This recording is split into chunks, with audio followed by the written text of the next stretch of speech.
네, 반갑습니다. 물리 윤달성입니다. 오늘 이제 파동 파트의 이제 마지막이고요. 우리 물리 이제 이번 방학 무료 특강 방학 이제 필수 개념 완성 강좌의 제일 마지막 강의라고 보시면 됩니다.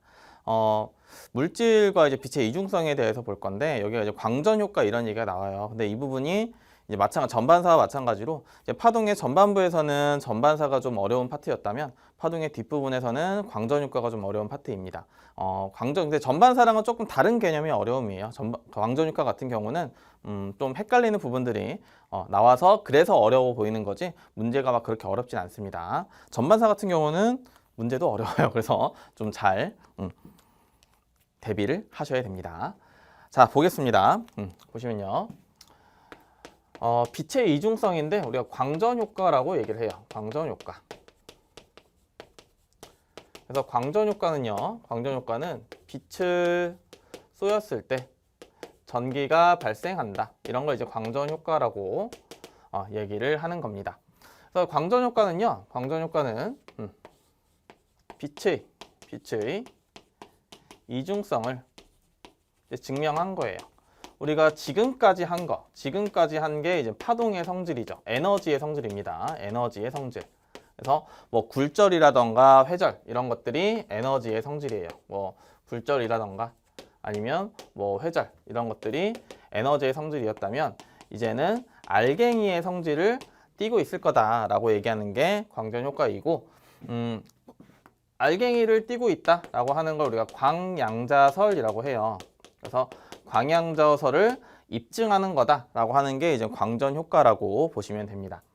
자, 그러면 광전 효과라는 건 뭐냐면 광전 효과라는 건 간단히 빛이 금속판에 이렇게 던져지면 금속판에 있는 전자가 튀어나온다. 이게 이젠 광전 효과입니다. 광자를 금속판에 던지면 금속판이 갖고 있는 전자가 튀어나온다. 간단히 이게 광전 효과입니다. 이 전자에 의해서 전류가 흐른다. 이거를 광전 효과다라고 보시면 되세요. 자, 그러면 하나씩 개념을 좀 정리를 하면 광자의 에너지를 구합니다. 광자의 에너지는 HF라고 얘기를 하고요. 광자의 에너지는 HF. H는 플랑크 상수고 F는 우리가 저번 시간에 했던 이제 진동수다라고 보시면 되고요.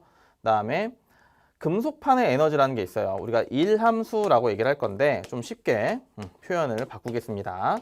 일함수라는 게 있는데 일함수는 금속판이 갖는 에너지, 금속판의 에너지라고 보시면 되고요.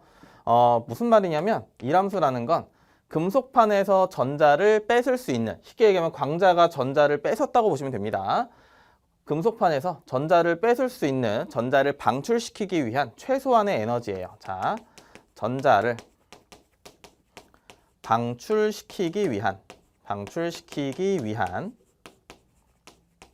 최소한의 에너지입니다. 요 최소한의 에너지라는 게 중요해요. 그러니까 무슨 말이냐면 금속판의 에너지가 예를 들면 10이면 광자의 에너지가 10일 때도 이 전자를 뺏을 수 있다는 얘기입니다. 그럼 이제 일함수 같은 경우는 에너지이기 때문에 결국 얘도 HF0 이렇게 식은 똑같다고 보시면 되고요. 그러면 요 진동수 옆에다 쓸게요. 이렇게 해서 W는 HF0 해서 F0는 문턱 진동수라고 하고요. 문턱 진동수는 전자를 방출시키기 위한 최소한의 진동수이다 라고 보시면 됩니다. 최소한의 진동수. 그래서 결국엔 우리가 뭘 하는 거냐면 결국에는 광전자를 방출시키기 위해서는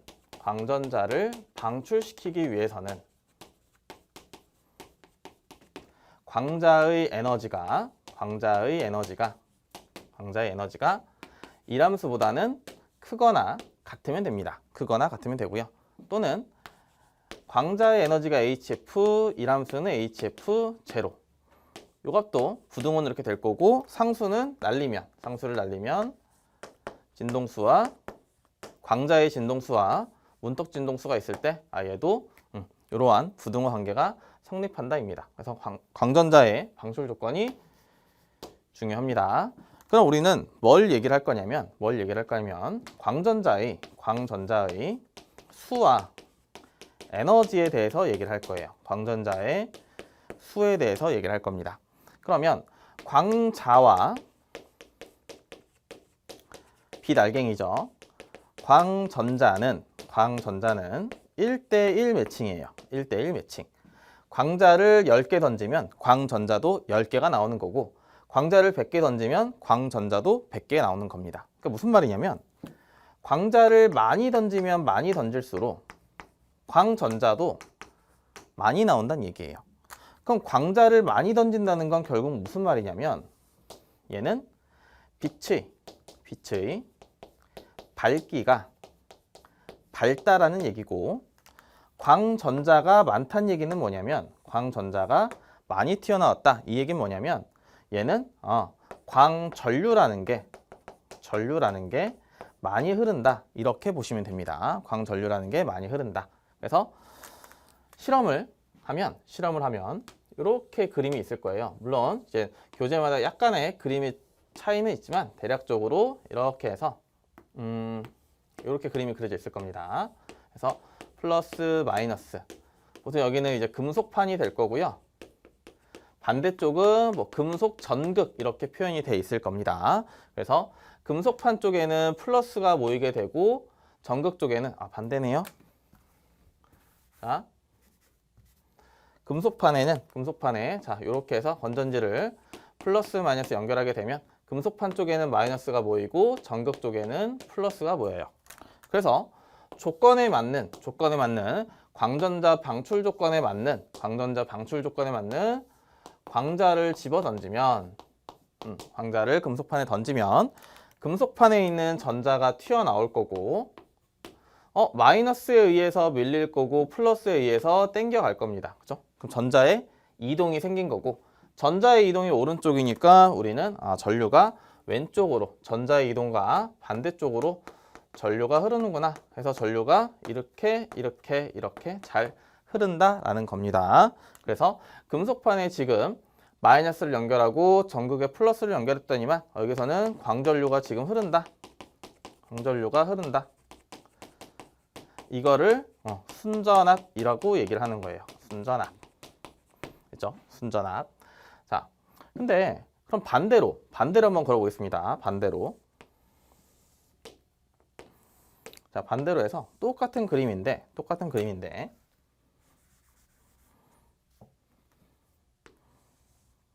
자, 이렇게 그릴게요. 똑같은 그림인데 이번에는 금속판 쪽에 플러스,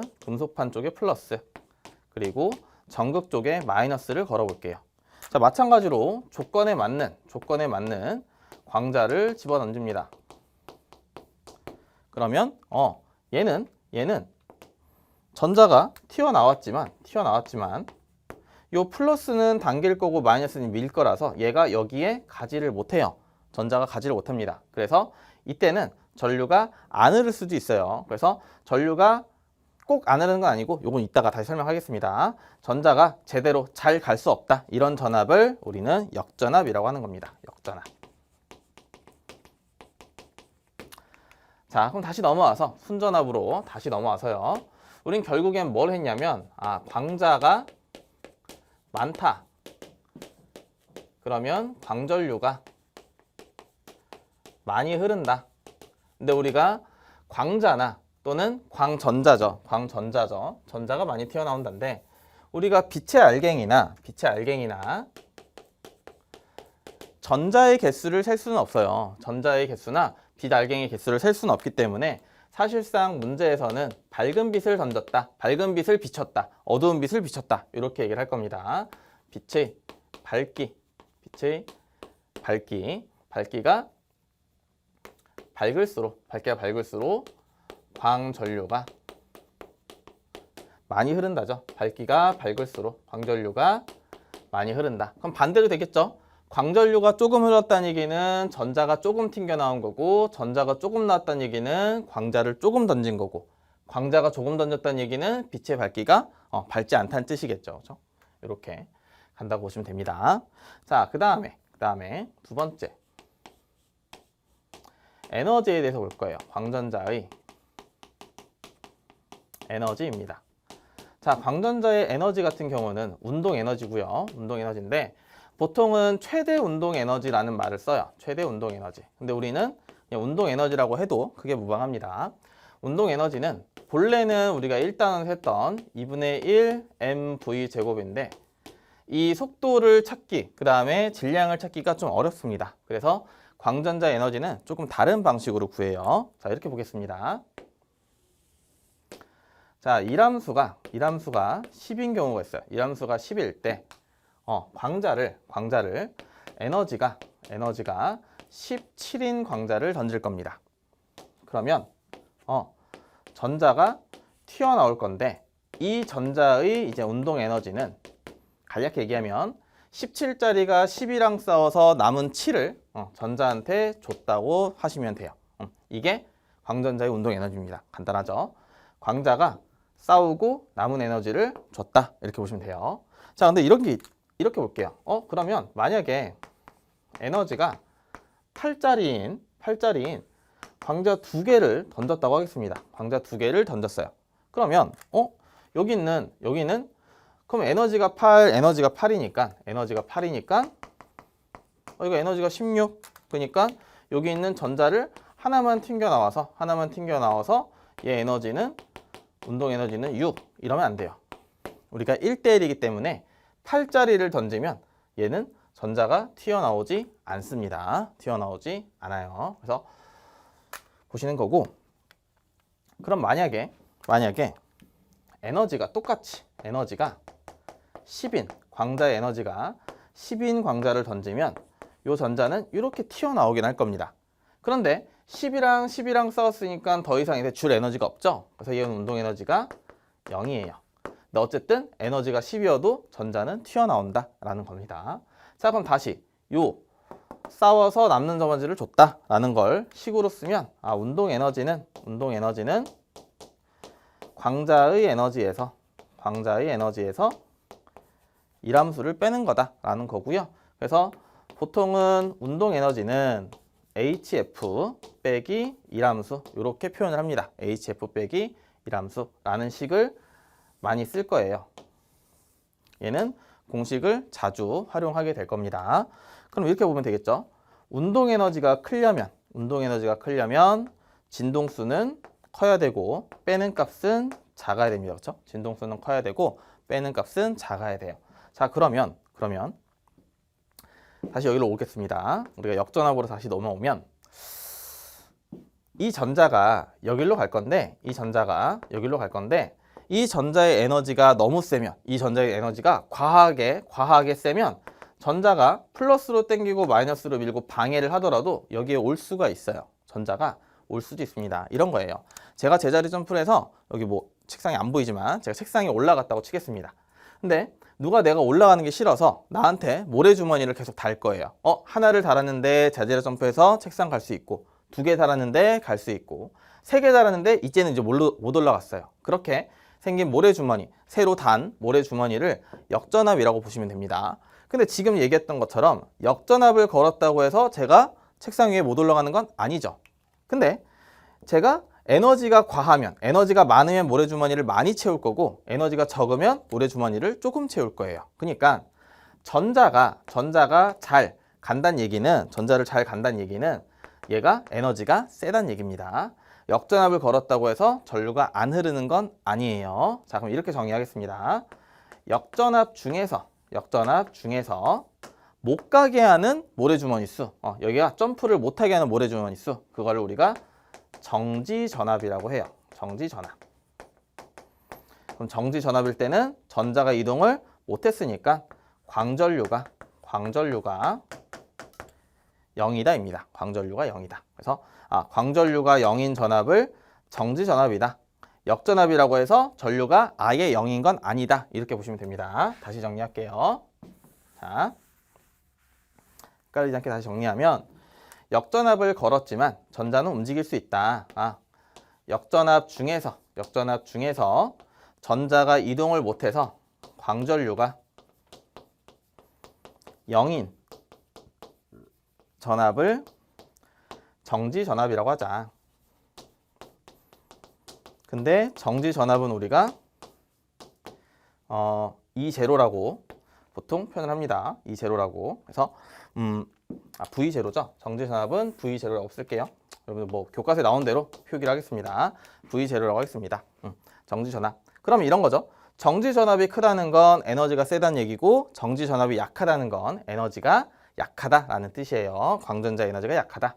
해서 보시면, 자, 정지 전압이 크면 모래주머니를 많이 달아야 되면 운동 에너지는 크구나 라고 보시는 겁니다. 그렇죠? 운동 에너지는 크다. 자, 그러면 그래프가 두 가지가 나올 건데, 첫 번째는 수학이랑 매칭되는 그래프가 나와요. 우리가 운동 에너지는, 전자의 운동 에너지는 hf 빼기 이 함수였죠. 그래서 얘는 y는 ax 플러스 b, 요거랑 똑같다 보시면 됩니다. 그럼 1차 함수 그래프를 그리면 그래프가 이렇게 될 거고, 그대로 하면 되죠. y축은 운동 에너지, x축은 진동수, 그렇죠? x축은 진동수.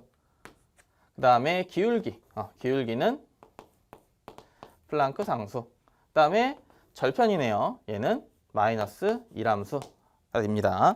그럼 요거 x절편은 마이너스 a분의 b죠. 여기도 똑같이 x절편은 x'이라고 할게요. x절편은 마이너스 h분의 마이너스 w. 그러면은 h분의 마이너스니까 플러스 되고, w는 h 곱하기 문턱 진동수. 그래서 x절편이 문턱 진동수가 됩니다. 그래서 진동수가, 자, 영역으로 보면 F0의 왼쪽 영역에서는 광전 효과가 일어나지 않고 오른쪽 영역에서는 광전 효과가 일어난다 라는 거예요. 이때는 광전류가 0이 아니고 왼쪽에서는 광자가 나오지 않으니까 광전류가 0이다 라는 겁니다. 자, 두 번째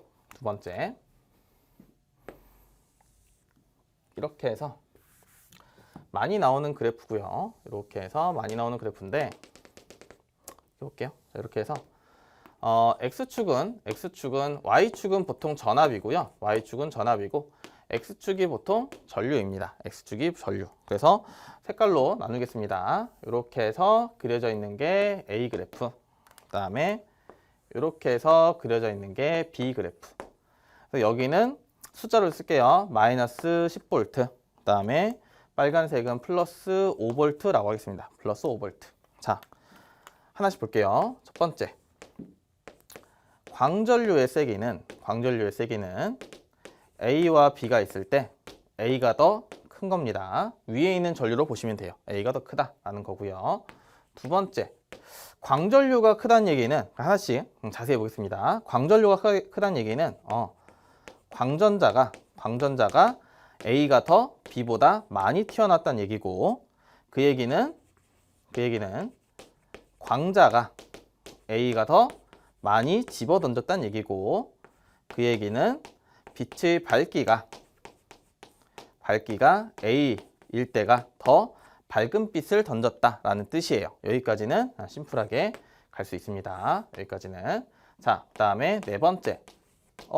보니까 정지 전압을 볼게요. 정지 전압은 얘는 마이너스 10V, 얘는 얘는 마이너스 5V죠. 마이너스 5V.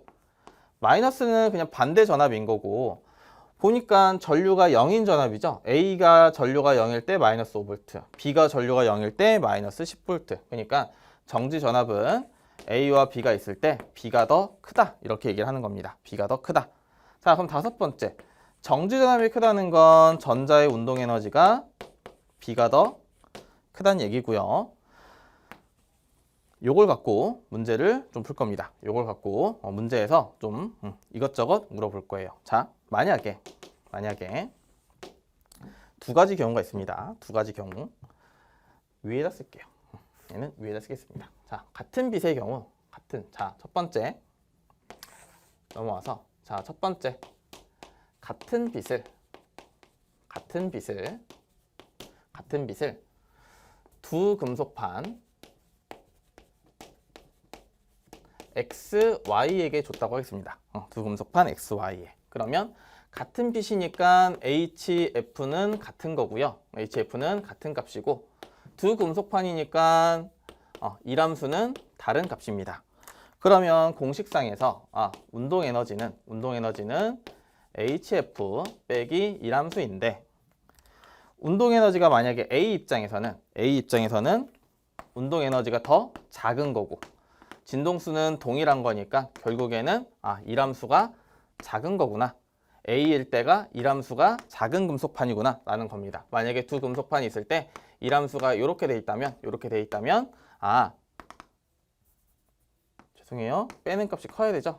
A가 이렇게 돼 있다면 A는 Y 금속판에 빛을 쏜 거구나 라고 찾는 겁니다. 반대로 자, B 상황에서는 B가 운동 에너지가 크니까 빼는 값이 작아야겠죠. 그러니까 얘는 X 금속판을 썼다라고 얘기를 하는 거예요.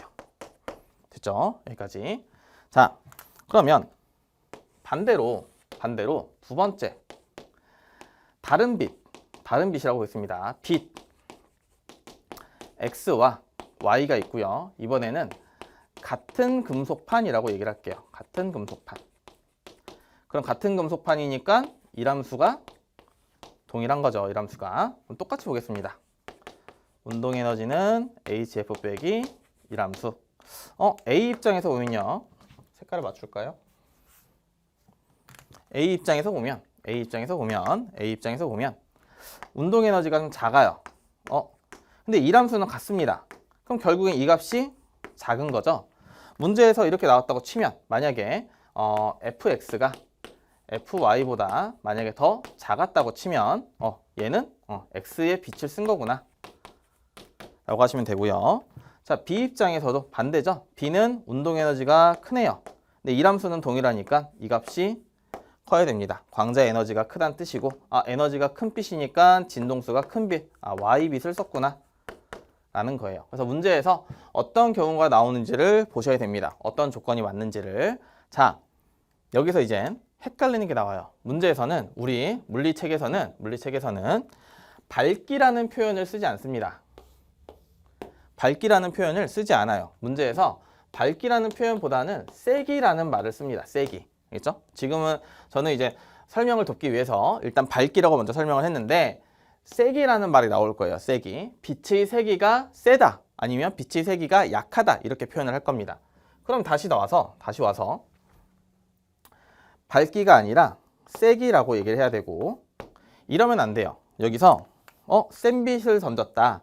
그러니까 에너지가 세기 때문에 뭐 운동 에너지가 세다. 이게 아닙니다. 이게 아니에요. 이렇게 보겠습니다. 빛의 세기와 빛이 갖는 광자의 에너지죠. 에너지는 무관이에요. 무관. 관련이 없습니다. 관련이 없어요. 그래서 그러면은 이게 크다는 건 세다라고 표현을 안 하고 어떻게 하냐? 그냥 광자의 에너지가 크다라고 표현을 잘 해줍니다. 광자의 에너지가 작다, 광자의 에너지가 크다 이렇게 얘기를 하지 빛의 세기가 세다, 광자의 에너지가 크다 이게 아니에요. 연관을 지으면 안 됩니다. 마찬가지로 약한 빛이니까 에너지가 작다 이렇게 해도 안 돼요. 약한 빛은 광자가 적은 거고 광자를 조금 던졌으니까 광전자가 조금 나오고 전류가 조금 흐르는 겁니다.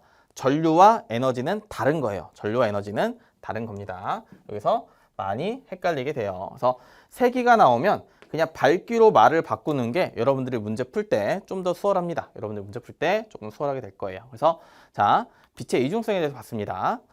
이쪽으로 와서 여기가 카메라에 잡힐까 모르겠네요. 이 정도면 충분합니다. 자, 광전효과는요. 광전효과는 카메라 안 움직여도 돼요. 자, 광전효과는 우리가 빛의 이중성을 본 거예요. 이런 겁니다. 처음에 빛은 에너지인 줄 알았어요. 근데 입자의 성질을 띠는 겁니다. 그럼 이번엔 반대예요. 이번엔 반대로 자, 물질의 이중성이라고 해서 여러분들 좀 이해하기 쉽게끔 설명을 하겠습니다. 빛이 원래 에너지인 줄 알았는데 입자의 성질도 갖고 있더라. 알갱이의 성질도 갖고 있더라 라는 거였어요.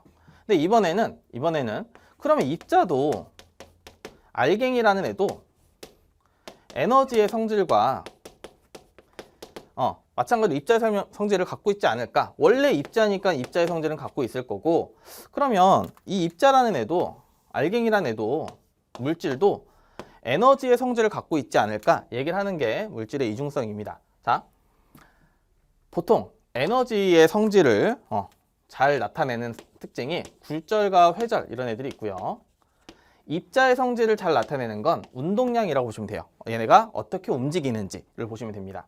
그러면 입자에서는 자, 굴절과 회절에 대한 얘기인데, 굴절과 회절에 대한 설명을 할 줄 알면 되죠. 당연히 얘는 운동량이고. 자, 근데 이런 게 있어요. 빛이 동시에 에너지의 성질과 입자의 성질을 띌 수는 없습니다. 동시에 두 가지를 띌 수는 없어요.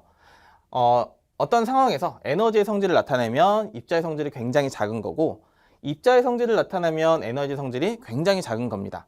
그럼 마찬가지로 입자도 마찬가지예요. 에너지 성질이 크다는 건 입자의 성질은 작다는 얘기입니다. 어떤 알갱이일 때 우리가 전자가 나올 거기 때문에 입자라고 안 하고 그냥 전자라고 하겠습니다. 여러분들 교재는 전자라고 나올 거기 때문에. 자, 그럼 전자는 알갱이죠. 전자는 에너지성을 띠기 위해서는 입자의 성질이 작은 거예요. 그래서 우리가 뭐라고 할 거냐? 요 전자가 갖는 파동, 물질이 갖는 파동을 물질파라고 얘기를 하고요. 물질파를 또는 드브로이파 이렇게 얘기를 합니다. 그래서 물질파의 파장은 운동량에는 반비례하는구나.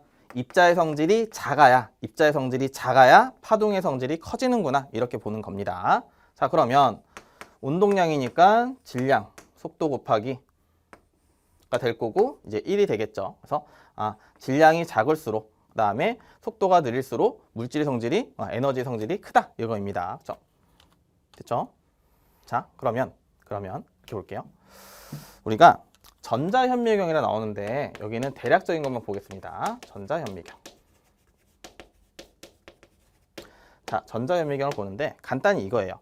현미경이라는 건 작은 물질을 크게 보는 겁니다. 작은 물질을 크게 보는 거예요. 그래서 지금 요렇게 점을 두 개를 좀 과하게 할게요. 자, 요렇게 동그라미가 두 개가 있다고 치겠습니다. 그러니까 우리 카메라로 볼 때는, 여러분들 화면에서 볼 때는 요게 점 두 개로 보이겠죠. 근데 여러분들이 점점 뒤로 간다고 얘기를 할게요. 점점 뒤로 갔을 때는 얘네가 하나로 보이게 될 겁니다. 요렇게 점 두 개를 찍었을 때, 그쵸? 하나로 보이겠죠. 제일 멀리 가게 된다면, 점점 멀리 가게 된다면 이거를 멀리 가더라도 두 개로 볼 수 있는 능력, 멀리 가더라도 이거를 잘 식별할 수 있는 능력을 우리가 분해능이라고 얘기를 해요. 분해능이라는 건 회절이 잘 안 돼야 됩니다. 분해능이라는 건 회절이 잘 안 돼야 돼요. 회절이 잘 안 돼야 됩니다. 우리가 회절을 얘기했을 때 회절이 잘 안 되면 정보력이 좋다라고 아까 표현을 했어요. 진동수가 크면 회절이 잘 안 되고 그다음에 정보력이 좋다. 마찬가지로 회절이 잘 된다는 얘기는 빛이 뚝 튕겨서 얘가 있다는 걸 입증해 주는 게 아니라 그냥 얘를 훑고 넘어가기 때문에 정보를 좀 덜 준다. 이렇게 보시면 됩니다. 자, 그럼 다시 넘어와서 분해능의 회절이 잘 안 돼야 되는 거고, 회절이 잘 안 된다는 뜻은 결국엔 파장은 작다는 얘기예요. 그리고 파장이 작다는 얘기는 우리가 물질파에서 파장이 작다는 얘기는 운동량은 크다는 얘기고요. 그렇죠? 그래서 속도가 보통은 속도를 얘기합니다. 왜냐하면 전자의 질량은 보통 정해져 있죠. 그래서 속도를 얘기할 거고, 속도가 굉장히 빠르면 우리가 파장이 짧을 거고, 그러면 얘가 회절이 잘 안 되기 때문에 전자현미경에서 더 작은 애들을 구분할 수 있구나, 이렇게 보시는 겁니다. 그래서 물질파는 이 정도로 보고 넘어가겠습니다. 물질파는 이 정도로 보고 넘어갈 거고요. 물질파도 이제 개념 내신 문제에서는 이거를 이제 공식 유도를 해서 하는 문제들이 나와요. 그거는 마찬가지로 우리 3월달 들어가서 이제 문제풀이 강좌가 열릴 겁니다. 거기서 조금 더 자세하게 얘기를 하도록 하고, 일단은 물질의 이중성과 빛의 이중성이 이런 내용이구나 라는 개념 먼저 잡고 가도록 하겠습니다. 이제 종강을 했어요. 3단원 3단원 해서 이제 물리 종강을 좀 하게 됐고요. 한 8강 정도, 한 9강 정도 될 겁니다. 전체 강의 수는 될 건데 시간이 그렇게 길진 않아요. 그러니까 한번 개학하기 전에 다시 한번 훑어보고 개학 맞이하셨으면 좋겠습니다. 자, 여기까지 하도록 하겠습니다. 감사합니다.